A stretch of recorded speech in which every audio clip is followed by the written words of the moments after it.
अहमदाबाद एक खूबसूरत शहर, हज़ारों सपने, लाखों जिंदगियाँ और आसमानी परिंदे। ये शहर इस राज्य की शान है क्योंकि यहाँ आकर काफ़ी लोगों के सपने हकीकत में तब्दील हुए हैं। लेकिन कल तक जो शहर लोगों की पसंद हुआ करता था, आज वही शहर सिर्फ एक विकल्प बन गया है। चुनिंदा लोगों की वजह से हर क्षेत्र में भ्रष्टाचार बढ़ गया है। इस शहर की गलियों में बहुत सी कहानियाँ और खाने में घर जैसा लाजवाब स्वाद है, लेकिन सामाजिक स्थानों पर पड़े कचरे को देखकर तो ये शहर तस्वीरों जितना साफ नहीं है। यहाँ नदी के दोनों तरफ की दुनिया एक दूसरे से काफ़ी अलग है। एक तरफ आलीशान इमारतें और महंगे कपड़े, तो दूसरी तरफ साधारण जिंदगी और साधारण सपने। एक तरफ महीने के 1 लाख रुपये कमाने के बावजूद भी लोग हताश हैं, तो दूसरी तरफ मामूली आमदनी में भी खुशी से साथ रहने वाला पूरा परिवार है।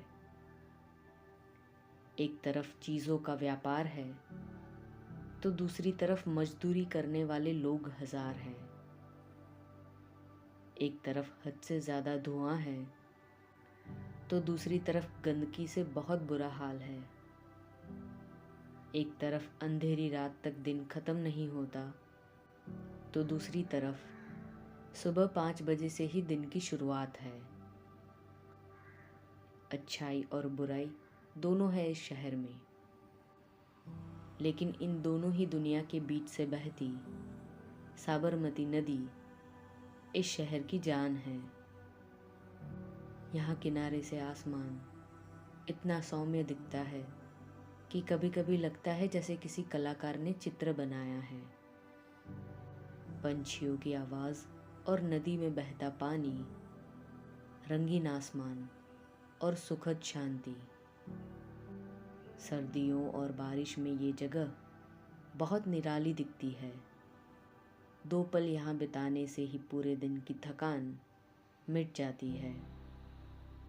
मगर गर्मियों में जैसे ही नदी का पानी कम होता है, वैसे ही प्रशासन की लापरवाही का सच सामने आ जाता है। नदी में पानी का स्तर कम होते ही माँ बाप के साथ साथ छोटे बच्चे भी कीमती वस्तुओं की तलाश में नदी में घूमते हुए देखने को मिलते हैं। इतनी गंदी होती है वो हवा कि वहाँ से सांस रोककर निकलना भी बहुत मुश्किल हो जाता है। इन श्रमिकों की नदी के हर कोने में पूरा दिन कीमती वस्तुओं की खोज कुछ दिनों तक जारी रहती है। लोग अपने काम का सामान बस्ते में रखकर कचरा नदी में ही छोड़कर चले जाते हैं। अगर सरकार इन्हें कचरा बाहर निकालने के लिए थोड़े पैसे देकर कोई योजना बनाती, तो शायद इस नदी की हालत दिन ब दिन इतनी बदतर ना होती। मगर इस शहर के इतिहास और स्वच्छता की किसी को कोई परवाह नहीं है, क्योंकि प्रकृति मुड़कर जवाब नहीं देती और इसी सच्चाई का लोग हद से ज़्यादा फ़ायदा उठाते हैं।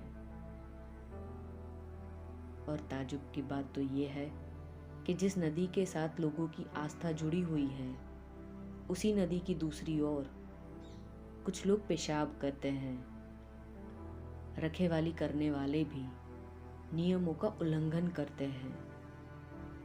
पान खाकर रास्ते पर थूकना, नशा करके बदतमीजी करना, कचरा फैलाना और जहाँ मर्जी हो वहाँ पेशाब करना तो जैसे अब इनकी दिनचर्या का महत्वपूर्ण हिस्सा बन गया है। पता नहीं कब समझेंगे ये लोग कि ये शहर किसी की निजी संपत्ति नहीं है कि जब मन किया वैसे नुकसान कर दिया। और आजकल तो इन पुरुषों ने सारी हदें पार कर दी है। यहाँ रिवर फ्रंट के कोने कोने में नशा करने वाले युवा और ठरकी बुजुर्ग घूमते रहते हैं। जो अश्लील हरकतें करके किसी बच्ची और औरत को असहज महसूस करवाकर मासूम बनकर गुंडागर्दी करने में बहुत माहिर है। और बहुत शर्मजनक हकीकत है ये कि जब कोई ऐसे लोगों के खिलाफ आवाज़ उठाता है तो उन्हें ही मामला रफा दफा करने के सुझाव दिए जाते हैं। लेकिन ऐसे अनैतिक लोगों के खिलाफ किसी भी तरह की कानूनी कार्रवाई नहीं की जाती, क्योंकि सब कुछ पैसों का खेल है। पता नहीं इस शहर के पुरुष कब ईमानदारी से अपना कर्तव्य निभाएंगे। पता नहीं इस शहर के पुरुष कब नियमों का पालन करेंगे। बाहर से आने वाले लोगों के साथ साथ अब तो स्थानीय लोग भी तहजीब और तमीज़ का मतलब भूल गए हैं। कपड़े ज़रूर साफ सुथरे पहनते हैं, मगर दिल में अनैतिक इरादे रखते हैं। पता नहीं कौन है ये लोग जो अब भी खुद को सभ्य नागरिक समझते हैं। पता नहीं कौन है ये लोग जो अब भी खुद को इंसान समझते हैं। खैर, यहाँ लोगों के दिलों में जितना सम्मान और स्वीकार है, उतनी ही नफरत और तिरस्कार भी है। शहर एक है, मगर पहलू हजार है। अब समझ आया कि लोगों का इस शहर के साथ प्रेम और नफरत से भरा रिश्ता क्यों बन जाता है। अब समझ आया कि लोगों को ये शहर अपना होकर भी इतना पराया क्यों लगता है। अब समझ आया कि लोगों को ये शहर अब इतना ज़्यादा पसंद क्यों नहीं है।